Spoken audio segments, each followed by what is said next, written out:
Are you gonna be defined by what stood against you or how you got over it?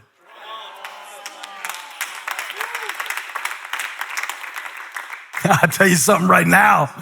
I wanna find out what's on the other side of the wall. Because people don't put up walls unless they're concerned about something on the other side. So whatever the devil has been fighting you with, I just wonder, why is he so threatened and worried about you getting through it? What's on the other side is what I want to find out. For Joseph, he saved the whole nation. He preserved his entire family and posterity. And I wonder what's on the other side of your wall. Now, we probably wouldn't have called Joseph a vine, would we? By our definitions, because, we live in the days where everybody gets a trophy, everybody gets a ribbon, everybody, oh, I'm so sorry you didn't get what you wanted, you didn't get your seat, you didn't get your opportunity, you didn't get to serve where you want to serve, you didn't get the feedback you wanted, nobody told me it was good. So if we had been Jacob, think of how we would have spoke to Joseph, because he's going through their life and he's defining their life as their father, and he's saying some things to each of them. So Genesis 49:22, he gets to Joseph, you raw bone donkey, you snake by the road, talking to all the other brothers. He gets to Joseph. He said, Joseph is a vine. But I thought he was a victim. But his father called him a vine. But he was a victim. But he was a vine. But he was a victim. And what made him a vine was what he climbed over. You ready? What he climbed over and what he brought forth. Because he's not just any vine. He's a fruitful vine. Tell somebody, I got something to give. No, I'm not just surviving for me. I've got something special. I've got something to give. It will be the fruit of what I've been through that will preserve my purpose. Sit next to a fruitful vine. Wow, look at that fruit. Wait. And he's not just a vine. He doesn't just talk about a wall. And he doesn't really describe the wall. I love it. He didn't really care. What kind of wall? Doesn't matter. It matters more what the vine was made of than what the wall was made of.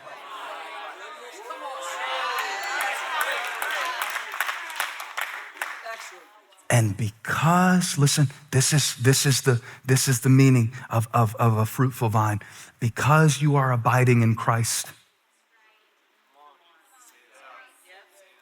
Because you are choosing and deciding to focus on what he is doing, not what you have been through, but what you are bringing forth.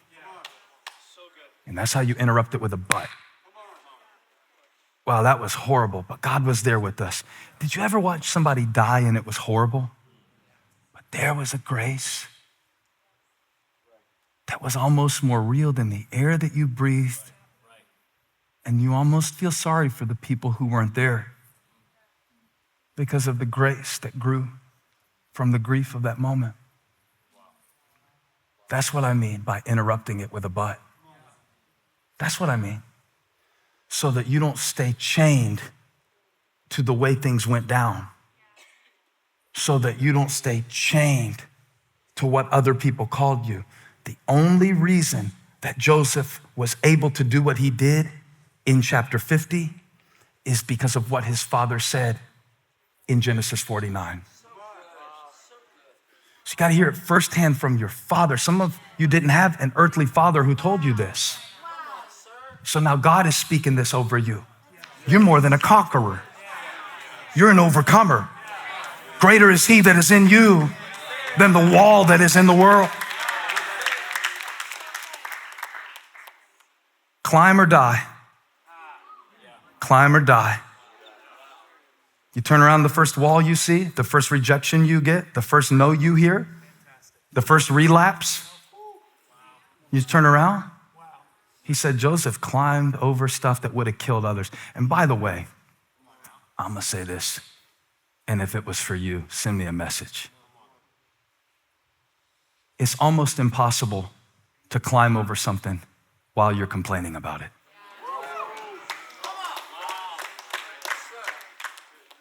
Get it out of your system. Tell who you need to tell, but then start climbing and start bringing forth what you're supposed to bring forth. And ask the question. Let me see how I wrote it down in my notes. I write all these notes and I never look at them, and I try to remember them and I mess them up sometimes. It was something along the line of, not God, why am I going through this, but God, what are you bringing forth? Show me what you are doing through this that is for the benefit of others. Like Paul said, he comforts us with the comfort by which others may be comforted. That's a generational way of thinking about your faith. Now, faith is a fight. Faith is a fight. It's a fight for focus.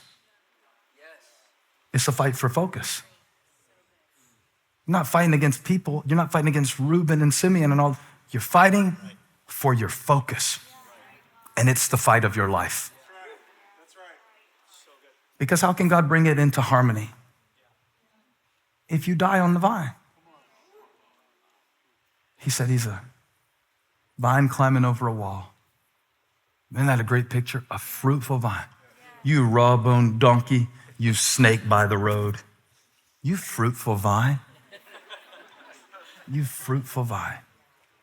You're going to be defined by what stood against you. The next image is cool too. One of those images is kind of pretty, and the other one is grisly. I like this grisly image. You know what I'm saying? I like this testosterone prophecy that he gives it. Give me the next verse, 23. With bitterness, archers attacked him. They shot at him with hostility. You intended to harm me. So when Jacob says this to Joseph before he dies, at the moment that Joseph is standing before his brothers making the decision about what comes next in his life, he still has this picture of the fact that every arrow that was shot at him missed. But he went to prison, but it didn't take his purpose. But he was thrown in a pit, but it didn't take his purpose. That was the word that kept coming to my mind when I said, my future is my focus. I kept thinking about preference and then purpose. And I thought that what Joseph was meaning when he said, you hit me with your best shot, but it didn't work. You tried to kill me. He didn't say it didn't hurt. He said it didn't move me from my purpose. In fact, it was the exact thing that God used to bring me to this place where I could stand in my purpose and fulfill the promise that God gave to the nation. Isn't that awesome? So Jacob said, they shot him. They attacked him with bitterness. It was their bitterness, not his. He didn't let it in. He didn't let it in. They shot it at him, but it didn't get in. That's the challenge, y'all. Don't let it get in. Don't let it get in. Deal with it. Acknowledge it. Notice it. But do not let it define you, whatever it is. Let God work it in.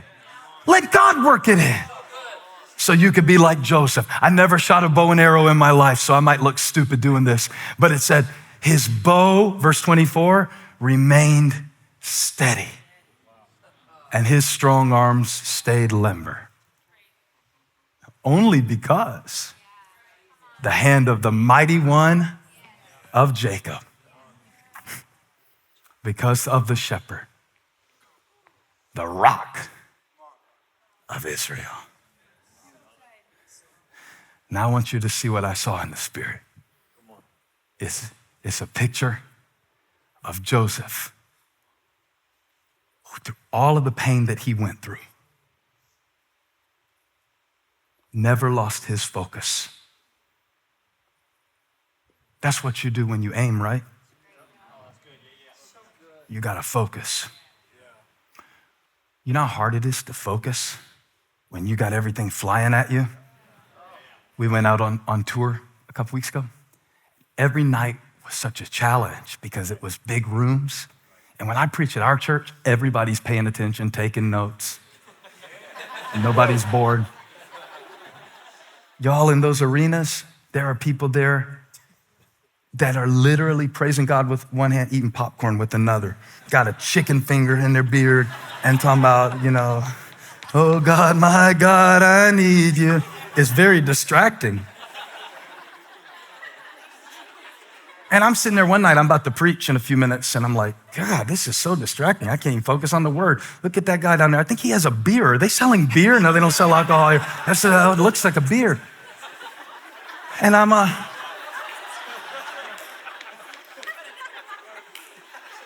it's almost like I'm saying, God, I can't preach with all these distractions. And the Lord, yeah, exactly. The Lord was like,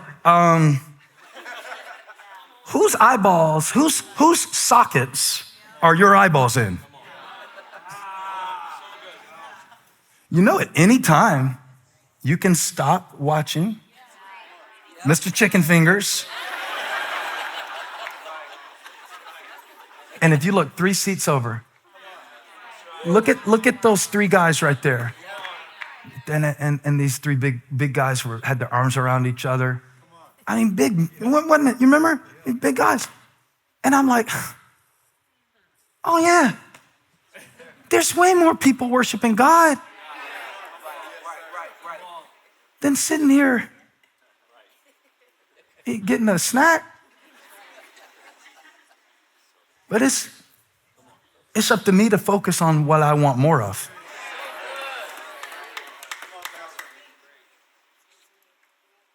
Am I doing it close to right? I never shot a bow and arrow before. Does it look bad?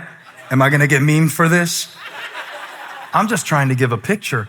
When I read it, it said the archers, put the verse up, the archer shot at him, but his bow remained steady. His bow. His bow, not their bow. It's not their bow that matters. It's not their, if you get that, I know you're 24. I know you haven't been through a lot of life yet, but I'm telling you, you can be attacked on every side. You can be attacked by everything. You can be attacked by the worst thing hell has to throw at you.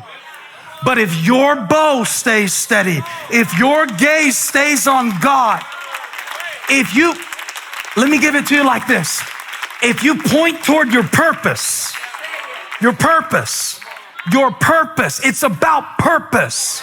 It's not about problems. It's about walls and weapons. It's about what you climb over, and it's about what you focus on. And that is the message God gave me to give you, is that He has put a hope in a future ahead of you. But you will not see this future by watching somebody else's bow. Your future, your fruit, your future, your focus. They do what they do. They are who they are. They say what they say. They go where they go. They leave when they leave. They stay when they stay. They are not God. I am not God. He is the Holy One. He is my rock. He is my fortress. He makes my hands strong. He teaches my fingers to war. And all I gotta do, baby, is hold that focus and point toward my purpose. To know that in all things, the good notes and the bad notes work in harmony. You meant it to harm me, but God took what you did to harm me, that was the bow, and shot me to Egypt. I was the arrow, and I am where I am, not because of the schemes of men or the failed plans, but because of the purpose of God. Hey, thanks for stopping by my YouTube channel. I hope you were blessed today. If you were, share this with somebody. Like and subscribe and leave me a comment. Let me know where you're watching from, what we can pray for you about. Hope to see you back here again really soon.